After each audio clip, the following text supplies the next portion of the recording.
Hello, ninjas and ninjas, and welcome to another episode of the Exposure Ninja Digital Marketing Podcast, here to help you generate more leads and sales through your website. My name's Tim Cameron Kitchen. I'm a best-selling digital marketing author and head ninja at Exposure Ninja, which is a digital marketing agency based in the UK. In this episode, I'm joined by Chelsea Scholz from Unbounce. Now, Unbounce, for everyone listening, I'm sure you've come across it, the landing page software and conversion software. Now, Chelsea's joined us today not to talk about the technical elements of landing pages or technical stuff about conversion, but actually something that people might consider a bit of a fluffy subject, which is storytelling and how we can use storytelling in our digital marketing. Really interesting to hear how Chelsea combines the kind of emotive side of storytelling with the technical conversion focused side, which I think is quite pervasive in digital marketing these days. And she takes us through the process of designing a story and how we communicate this through our marketing. So really interesting episode and relevant for anybody who's looking to increase the conversions that their digital marketing is getting for them. And don't forget, if you want some help with your digital marketing, you want some free advice to increase your leads and sales, then Exposure Ninja offers a service where one of our marketing strategists will actually record you a 20-minute video deconstructing your website and your digital marketing, showing you some areas that you can tweak in order to improve the number of leads and sales that you're generating. It's completely free service. There's absolutely no obligation to use our services at all. So to get this, you can go to exposureninja.com/review. That's exposureninja.com/review. Just fill in a few questions about your business and we'll get that video over to you normally within 2 to 3 working days. Anyway, without further ado, Chelsea Scholz talking about storytelling.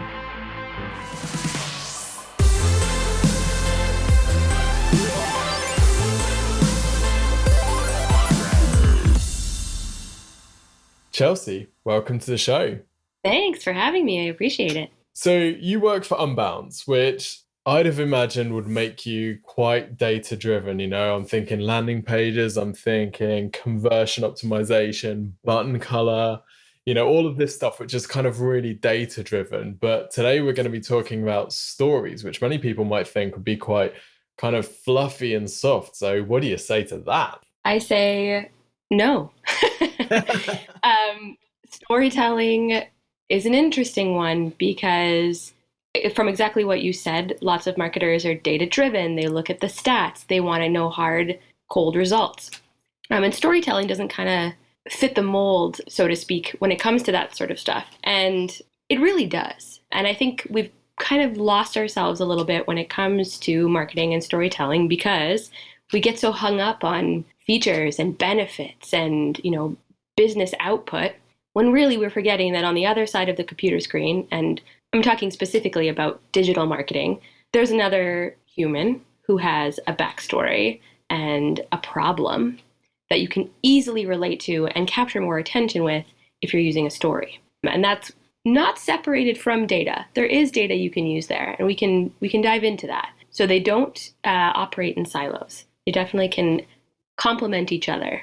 I think it's a really interesting point you make about the storytelling kind of being lost. I mean, if you spend time studying marketing these days, most of the focus is on the technology, isn't it? So, yeah, you go to a Warrior Mastermind and it's just about, you can do text messages that do this sort of thing, or you can split test this or whatever. And it's all focused on the technical side of things. And then you actually open your Unbounce landing page or whatever, and you start to write and you think, I don't know what I'm writing. I know what the kind of all the tech pieces that are coming together. I know what the follow-up, method is going to be, and I know how I'm going to re-engage people. But actually, I haven't even thought about the story, and we've just kind of completely missed that bit. I guess, rewind 50 years or something when none of the tech stuff existed and marketing was all about the story and it was all about the message.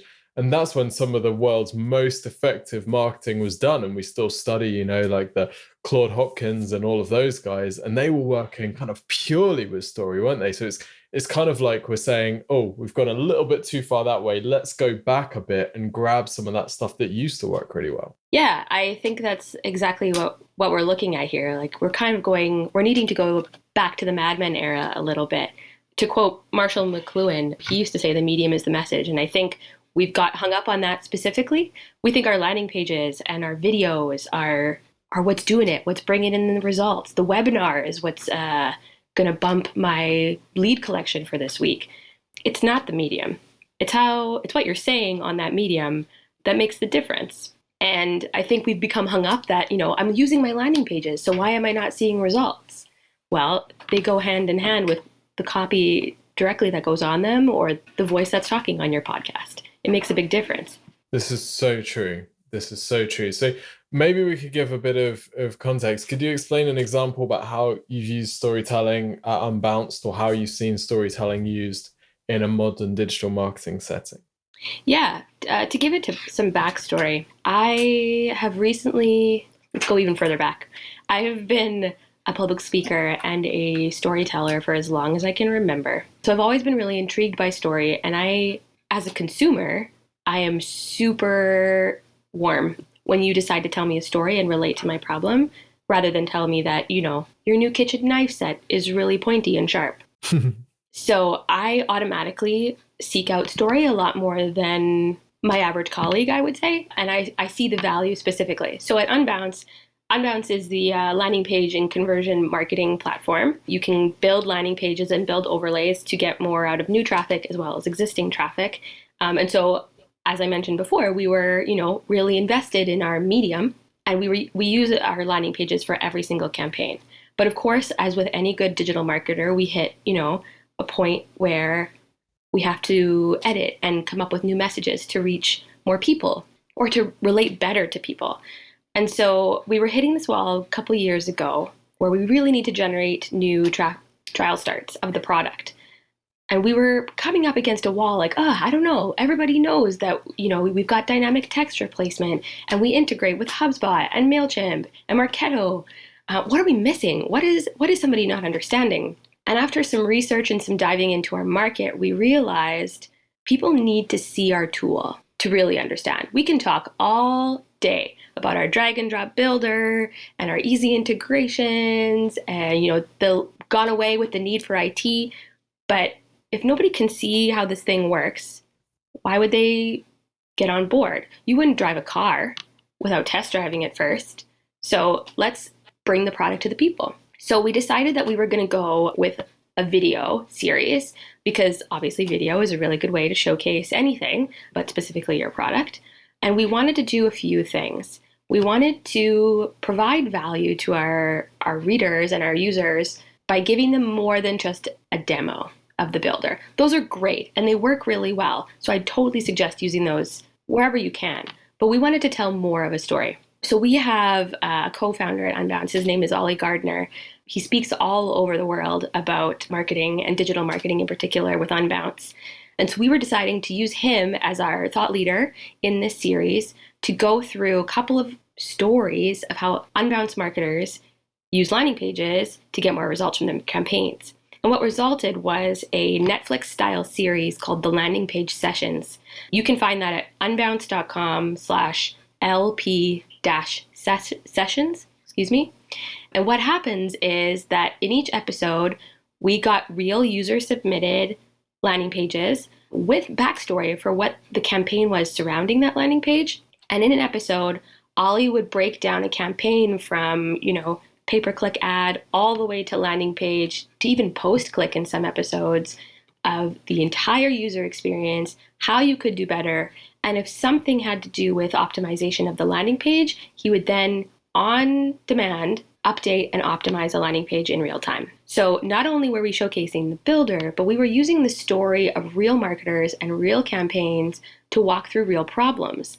And as you can imagine, when you do that, you relate more to your audience and you get to build more of this brand rapport. In essence, you humanize your brand a lot better because, you're talking to people who are using your product and giving them the opportunity to see, okay, that's how I use that in real life. And it's not just a list of features and benefits, like I mentioned before. So the landing page sessions ended up being super successful. It's still alive today, and that's one of the beauties of the campaign from my side.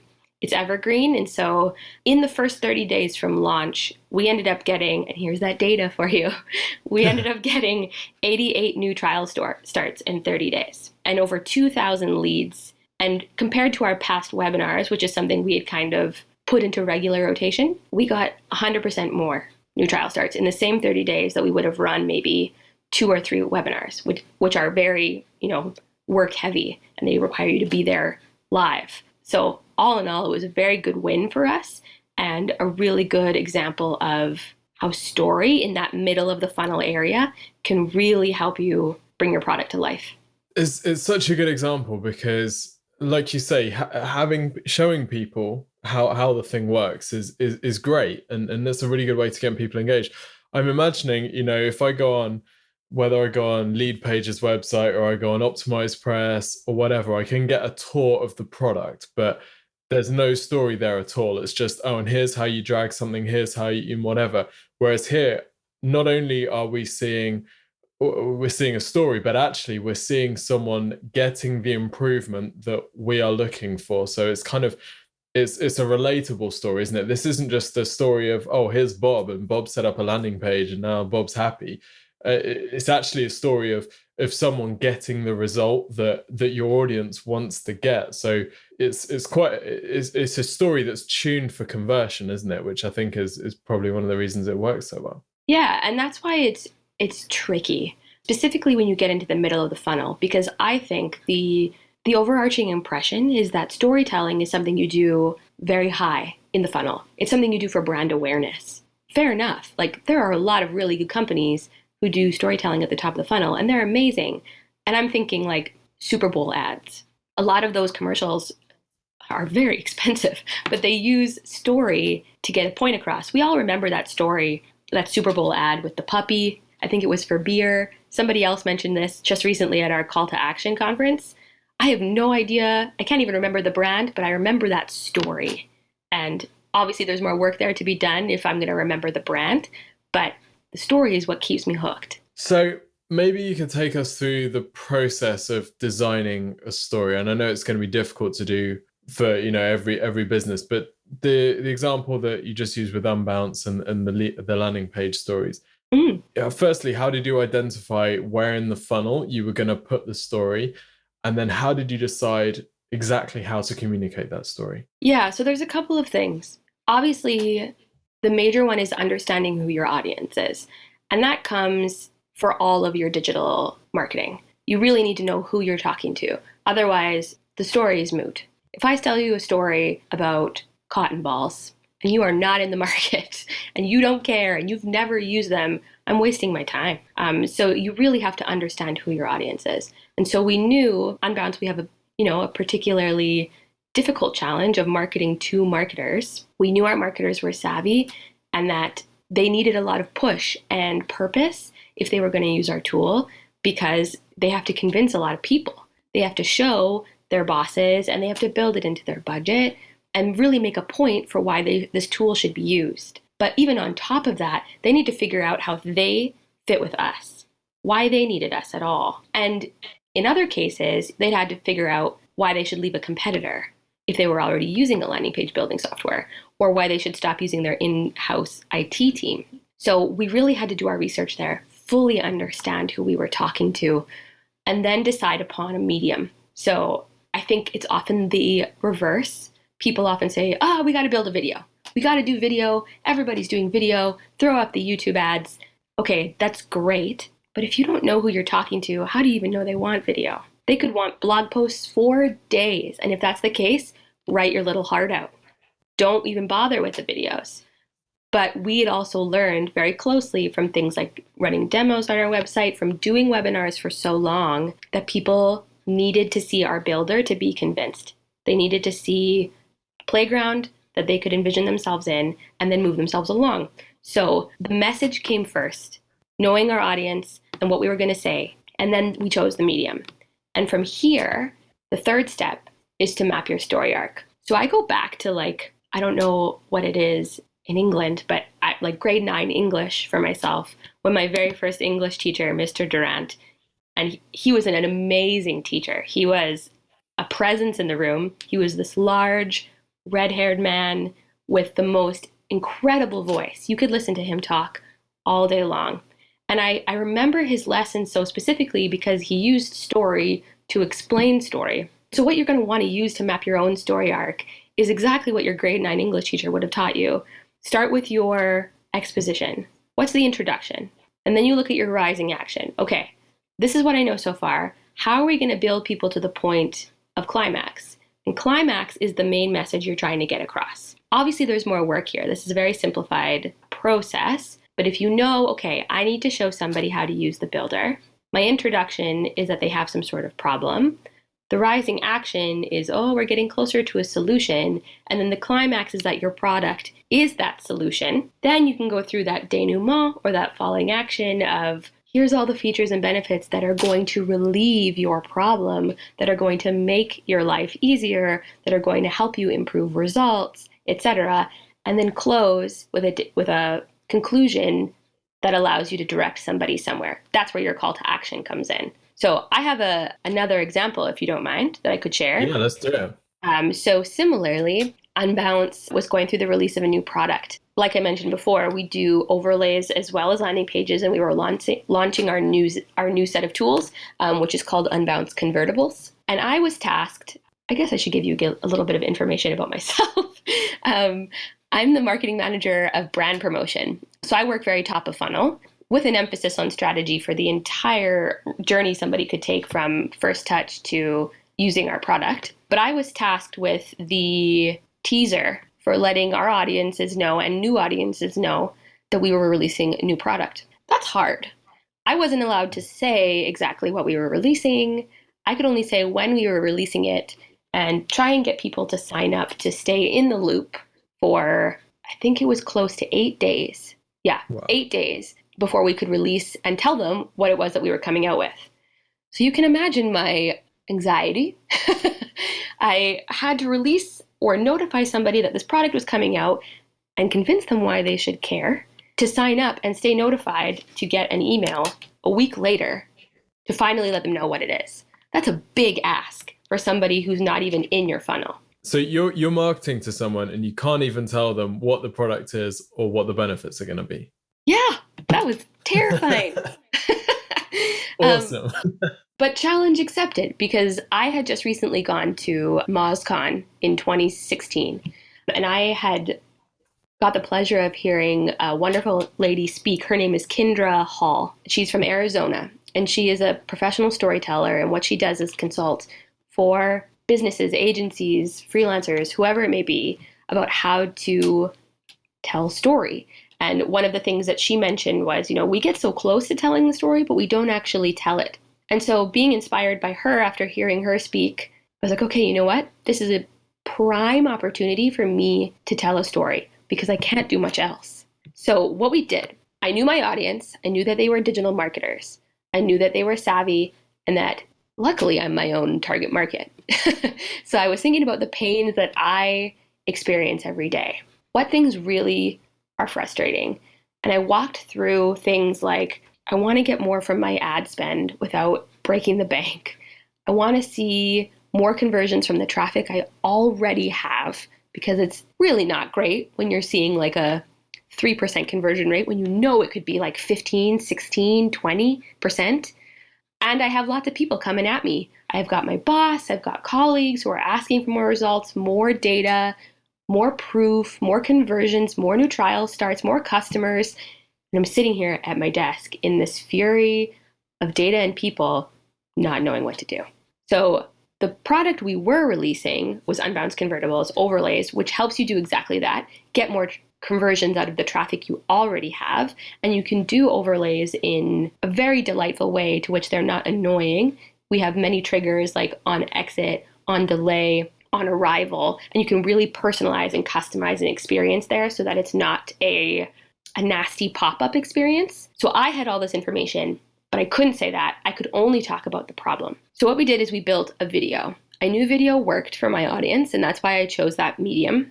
And I focused around this persona of a guy named Corey, who's a real guy. He works with me. We used all in-house actors from just Unbounce employees. And I had Corey sit at a desk, and he spoke not a single line. But he sat there looking absolutely devastated, and we kind of grayscaled the scene. I'm trying to set this up, but it'd be super better if you could actually see the video. And what happens is there's a narration over top. So things are flying around Corey. Imagine a very chaotic office. There are people coming at him, pointing at his screen, arguing with each other, leaving papers on his desk, taking stuff away. And the narrator the whole time is telling the story about, hey, you're a marketer and you need to get more from what you already have and deliver results that you don't have yet to people who are really counting on you to make those things happen. What do you do when you don't have time for IT to build you a landing page that's going to take 4 odd months, when you already have great traffic to your website, but they just don't seem to be converting? What's going to make you go one step further? What's going to make you the shining star of your company or your agency? And then it stops there and it kind of pans to a happier looking Corey with more upbeat music. And the narrator continues and says, don't worry, on November 15th, Unbounce is releasing a tool that'll help you get more from what you already have and increase results without the need for anybody else. Sign up to get more info on this new product that we're releasing in 1 week, and we'll help you get the results you need. So, without actually seeing the video, that's kind of the general story arc. I don't do it justice, and you should go check out that video. It sits on our convertibles page on unbounce.com. But what happened was fascinating. So the places we chose to post this video included a landing page, but we were sending traffic to that landing page from things like Facebook video ads.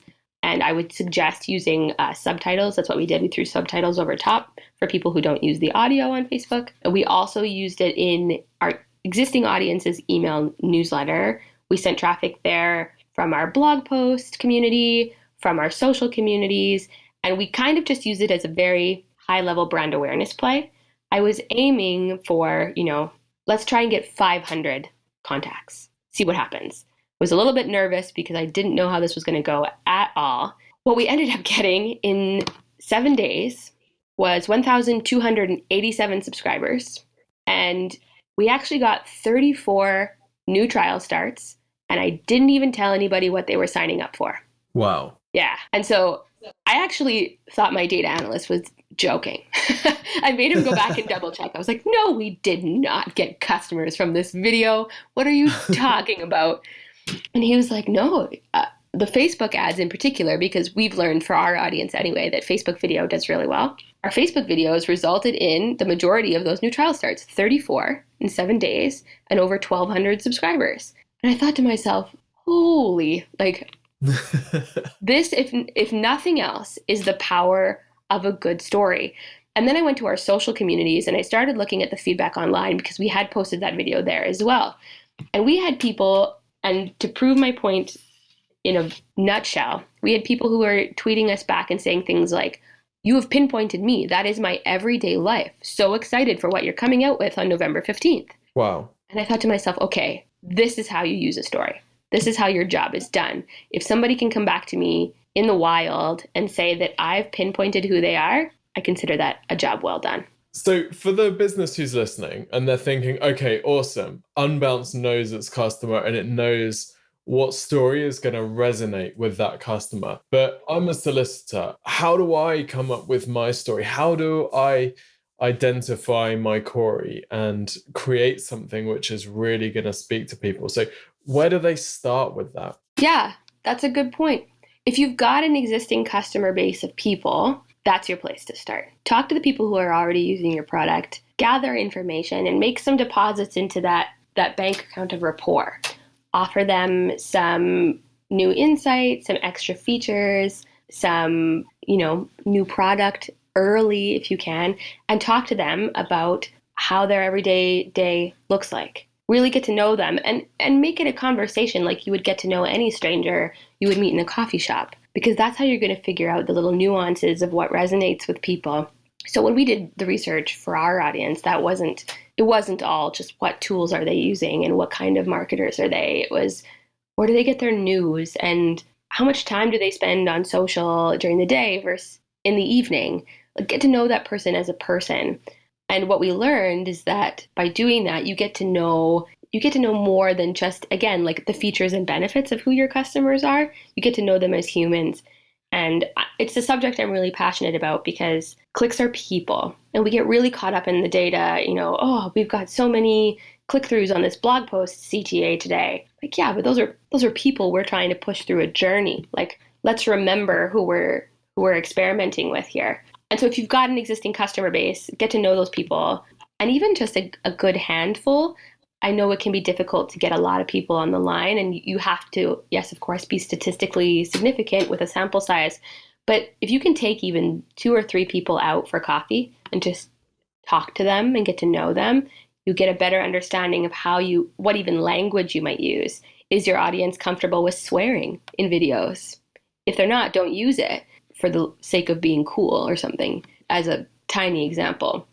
But if you don't have an existing customer base, if you're a freelancer who's doing a project for another company, for example, this is where social is a really good opportunity to go and do some digging. You can go to a community of people online, and while it's not exactly the same, people are very outspoken on platforms like Facebook and Twitter when it comes to heated topics or things they're passionate about.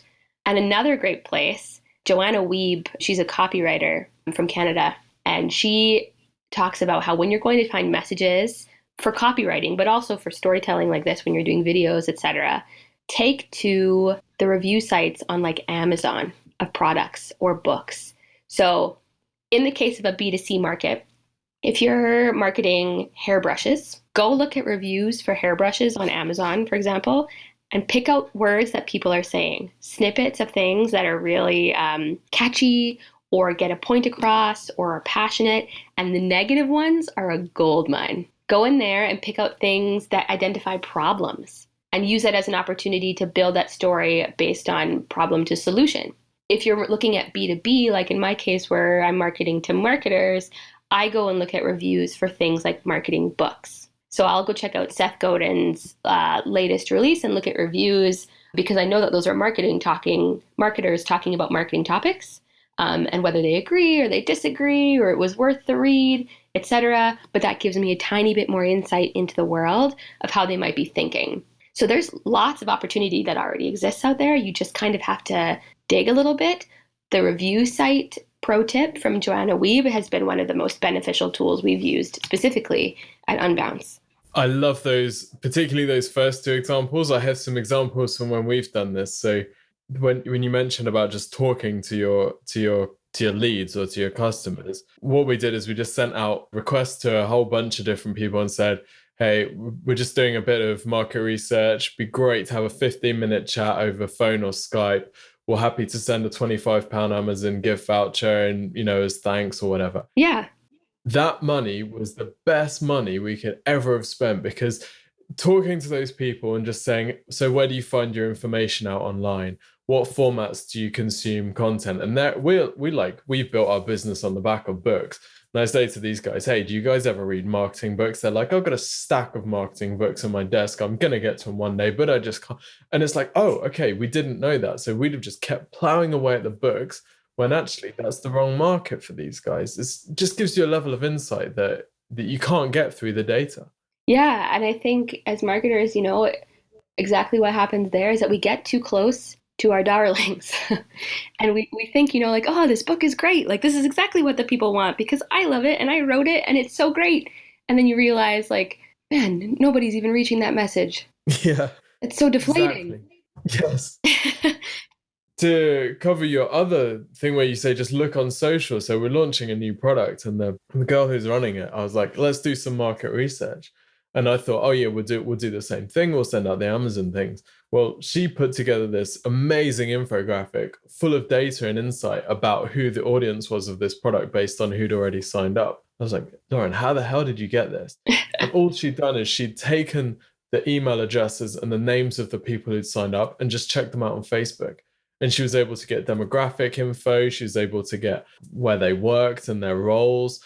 So much useful information that, you just wouldn't have got if you just see like a sheet of email addresses. So it really does pay to just go and do a tiny bit of digging, and you start noticing these kind of common threads quite quickly, don't you? You don't need to look through 100 people. If you just pick 5 at random and you notice that they're all marketing managers in their late 20s for reasonably small businesses, you're like, okay, I'm starting to see a trend here. Exactly. And I think that's the other thing that's kind of ironic is that, especially digital marketers, this whole market research concept can feel really daunting sometimes. It feels like it's going to take a lot of work and a lot of in-person talking, but like the internet is creepy, friends. Like there is a lot of stuff that already exists out there if you just plug an email address into Facebook. And so you have to be purposeful about that information. Yes, we have so much, but you have to remember to take that and personalize the experience so that it's a delightful one and not one where somebody goes like, hey, how did you know that? That's true, yes. So it's a fine line. And I mean, we walk that same line, so I know exactly how that feels. But yeah, all that data can be at our fingertips without us even knowing it. So say that someone they've done some research into their customers, they've identified through either talking to them or through just observing or checking out review comments what these people's pain points are, and they're starting to sketch out a story. You mentioned communicating the story in video. Obviously, with a marketing campaign where there might be like a PPC ad, there might be a landing page, there might be email follow-up. How do we actually communicate this story using the different media that we have at our disposal? Yeah. So to summarize, to make sure I understand what you're saying, is how to communicate that story all the way through, even if it starts with a video for the rest of your campaign That's a experience. much more eloquent way of saying it. Yeah. So how do we make sure that all of the different touch points throughout the campaign are communicating the same story? Yeah, absolutely. There is a lot to be said when it comes to, for example, using a campaign with a landing page for design match and message match. So this is something that Ollie talks about a lot. He talks about it in his ebook, Conversion-Centered Design. And you can find all of our stuff, but specifically that ebook, if you go to unbounce.com/resources. And what this looks like is, for example, the script you write, and I hope you write a script if you're going to build a video. The script you write for the video can directly lend itself to the copy you're going to put in your ads and in your landing page. Use the same words, literally the same words in your ads if you can, and then carry that story through to the landing page by re-emphasizing the problem. So let's set up a bit of a hypothetical scenario. If you're talking to farmers about selling sheep, and you mention, we have the fluffiest, most docile sheep in all the land. Your ads can then use the same two descriptive words, like fluffiest and docile. I don't know why I chose those words, but let's go with it. And then your landing page can re-emphasize that problem all over again. So if you've seen from your video, or Wistia anyway says that the average time spent before somebody will sign up on an overlay on a video, for example, is about 20-ish%. If 20% in, you know you've already said certain things. To make sure that you're hitting people who would have seen maybe just that 20% and not the whole video, pull messages that are from the beginning of the video and emphasize those on your landing page at the very top. And if somebody is invested and they continue to scroll down your landing page, then you can dive into the problems that come in later in your video, for example, and kind of re-emphasize or retell that story in text on your landing page, but don't stray too far from the script you already wrote for that video. Hope that's making sense. So you would make sure that your copy, your message match is the same across all your properties. Don't use aggressive and temperamental or other more synonym-like words when you have said fluffy and docile in the video. Continue that message match all the way through. And if you send a follow-up email after somebody signs up on your landing page, the message match should continue there as well. Don't just jump into maybe the way your brand would usually speak, right into product-centered information and features and benefits when you could re-emphasize the story again to really drive home what somebody's doing there and how they got there. You'd be surprised at how many people sign up for something, they read your email 3 days later, and they've totally forgotten the story that you tried to tell them to begin with, and now they're confused and they unsubscribe. So really keep the continuation of message match the whole way through. So what we're saying here is once you've got your story and you've figured out how you're going to tell your story, you've really got to kind of go all in on that. You can't, if someone signs up through a video talking about the fluffy and docile sheep, you can't drift into your normal way of communicating in the follow-up. And, just, I'm worried that because they didn't sign up to the fluffy and docile video, I'm going to try something else. And you immediately kind of leave that story that you've put together. You're saying, go all in, be consistent. That's what they signed up for. So that's clearly what resonates with them. Yes, you have to commit to the whole thing. Nobody's going to want to read a wishy-washy story. commit to your plot line. And so if you're finding that through your campaign that your story isn't resonating, that's fine. Tell a different story, but don't change a few words necessarily unless you know for sure that maybe it's an off-putting word or that somebody has said something specifically to you.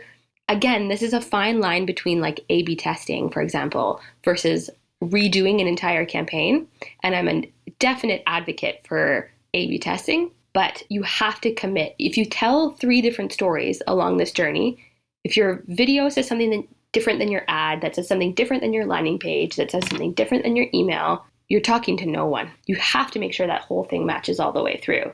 And similarly, you can make this really easy or easier with design match. So if you're using a specific character in a video or an animation, for example, it would obviously be best for you to use that same imagery in your ads so that the visual connects.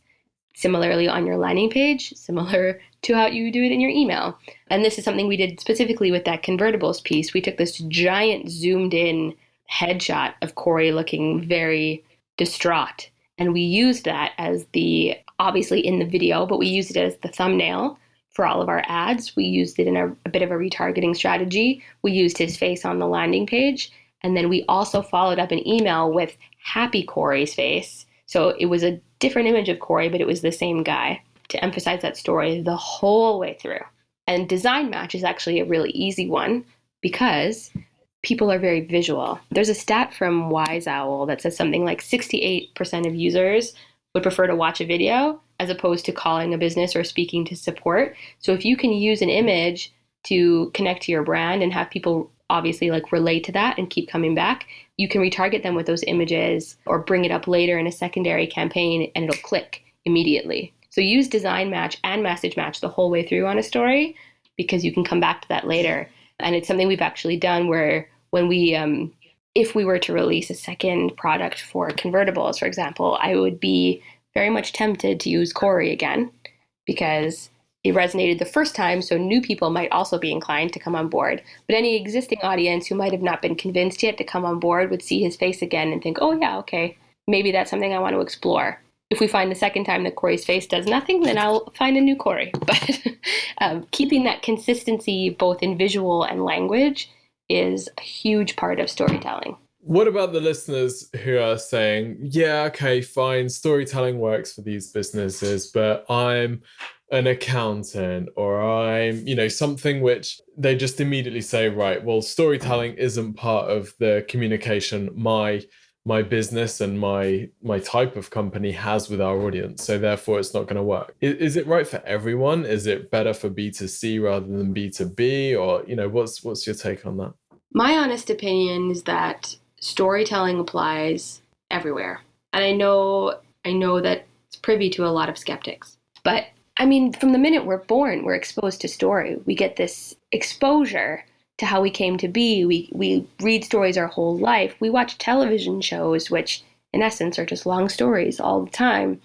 And so for the skeptics who might say, well, I work for a bank and our emails are very cut and dry about RESPs and investment lingo, there is a story still there. And there are some banks, for example, that are doing this really well, i.e. TD in Canada, as well as CIBC. They use stories to mention you want to save for your future. You want to ensure the safety of your child when they grow up to enjoy all the luxuries that you never had.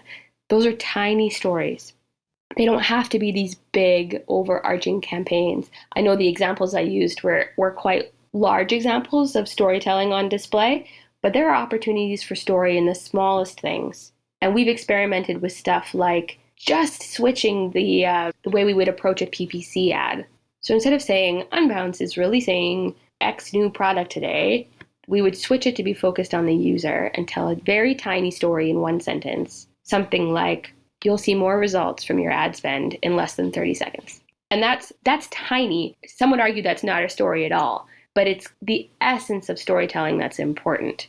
So I know it can be daunting, but copywriters are very good at this. They find the way to make the message user-focused rather than business-focused, and you're automatically that way resonating a little more and telling a little bit more of a story.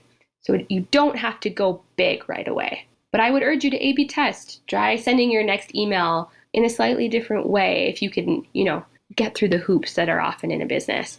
Of course, when you're doing B2C marketing, I would say that it's probably a little easier because you're dealing directly with the consumer. But in B2B, it still works. I'm in B2B directly, and there is a way to relate because behind every click is a person, and they're going to want to hear a story, and it resonates faster when you tell that story. And I suppose what you're saying there, using the bank as an example, in a sense, the more boring or the more, boring is a tough word, but the more boring or the more commoditized the product is that you're selling, actually, the more important a story is. If a bank is just offering the difference between a 1% interest rate or its competitor has like a 0.75% interest rate, it's tough to really get people excited about that difference. Whereas as soon as you move that conversation over to a story and start talking about, saving for retirement or putting money aside or whatever, then it becomes a bit easier for people to relate to. So they've kind of avoided the boring stuff and just gone straight to the personal and emotive side, which we're tapping into with the stories. Yeah, absolutely. I mean, you have to focus on what the motive is there, right? And I think this is exactly a good example of that data trap. Like, somebody's going to see that 1% is higher than 0.75% and be automatically convinced that they have to come to our bank to get this higher interest rate. No. Like, why do I care? I care because that means I get to put more money away for myself to afford that vacation, or to ensure that my child gets a little extra in the bank for education down the line. It provides me with safety. It provides me with, the comforts of life. That's what your interest rate is doing. It's not that I get more. Tell me my story. What is the difference it's going to make on my life? What does it actually mean? Yeah. And this is what Kendra mentions when she said, we get so close to telling the story, but we don't actually tell it. Perfect. Chelsea, this has been absolutely fascinating. Where do people find out more about you personally and also Unbounce? Yeah, you can find me on Twitter, and I'm happy to answer any questions, or if you want to get into some storytelling debates with me, you can find me at Twitter, the handle Chelsea Scholz, CHELSEASCHOLZ. And if you want to know more about Unbounce, head over to unbounce.com. And for any of the resources that I mentioned, like the landing page sessions, that convertibles video, the conversion-centered design ebook, you can head to unbounce.com/resources. And we're always happy to find you some more stuff. If you're digging around and you want some more information, just find me on Twitter, or find Unbounce on Twitter as well. Amazing. Thank you so much for joining us, Chelsea, and sharing your wisdom about stories. And thank you, everyone, for tuning in.